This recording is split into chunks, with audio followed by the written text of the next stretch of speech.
been searching for the perfect productivity tricks for a very long time. And I think I finally found 6 things that help me be more productive. Turns out that those things were a combination of books that I've read, things that I've learned online, as well as things that I've found out myself. So let's dive right in and look at those 6 tips. The first one is I'm using Calendly, and you can do the same thing with different tools, but the idea is to delegate the scheduling of meetings to a tool or a service online. In my case, we use Calendly. That's what we use to get clients to book meeting with us. We have lots of different Calendly. For example, in my case, I have half an hour, 1 hour, 1 hour and a half in French or in English. That gives me a total of 6 different links that I share with clients and colleagues, depending on the type of meeting we need to have. The main benefit is that I don't have to have those endless discussions about availability, as well as those very awkward discussions about time zones. I've had those with clients. It's a pain in the butt to try to understand when the client is available, when you are available. So I share that link and I let people schedule things on their own. The second tip is to actually block out days or hours in my calendar.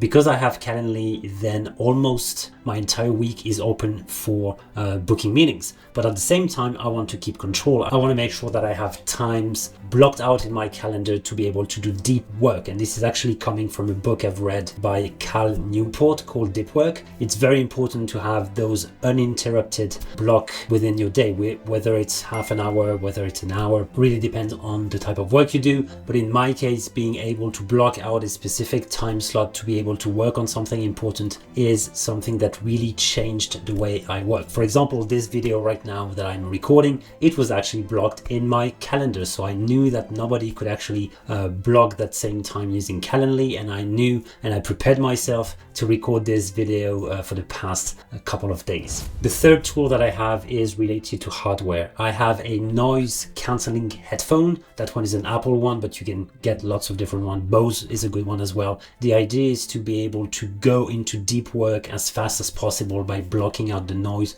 around you. It's also very handy when you need to work from an airport or train station, so you can block out the noise that is outside and then you can focus on the work that you do. It really changes everything. And actually, my advice number 4 is related to the desk on its own. You can see around me, it's very clean. Everything is cleanly organized. My desk almost has nothing on it. I have like a pen, I have just a bottle of water and my headset, that's it, and my phone, obviously. That's the only things I have on my desk, because if you have a clear desk, then you have a clear mind. And that was one of the learning I got from actually studying minimalism, which is something that I try to follow as often as I can. Advice number 5 is to use Asana. I've been using Asana for more than 10 years now. I organize everything in Asana using tasks and projects and portfolios, and we try to use Asana as much as possible at work. It works wonder if you take time to set things up properly. It really gives you back control on your day and allows you to decide what is important and what's not important. So in my case, I have a very clean list of tasks. Anything that is not in Asana doesn't exist. For example, an email that contains an action usually becomes a task. I don't take notes on my phone. I take notes directly in Asana. I don't take notes on paper. I use Asana directly. It really helps me a lot to focus and know exactly what I should do next. And advice number 6 is to get an assistant. That one is a little bit more expensive, but it's not that expensive, especially if you only need someone for a couple of hours per week or per month. That could really get you into that mindset of delegating. That's really important, because as soon as you pay someone for the time that they spent on something, then first you're going to reconsider if this is worth the money to do that thing in the first place. The second thing is you're going to start to realize how valuable your time is, and you realize that you can get back 1 hour, 5 hours, 10 hours a week by just delegating to someone else. And then when you become really good at this, you can have a team of people you delegate things to, and you're going to be super efficient because you're only going to be working on things you like and things you're good at, instead of spending time on things you do not like. So that would be one of my biggest tips, actually, to be very productive most of the time, is to be able to delegate and have a team that you trust to whom you can delegate. So 6 tips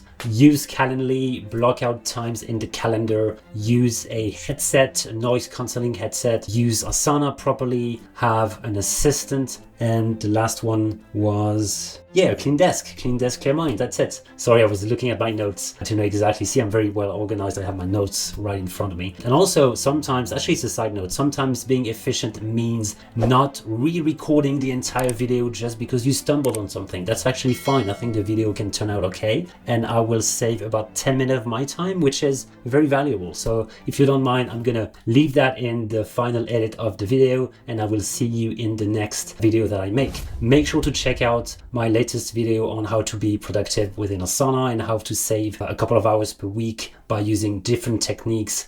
Some of them I have not highlighted in this current video. See you soon.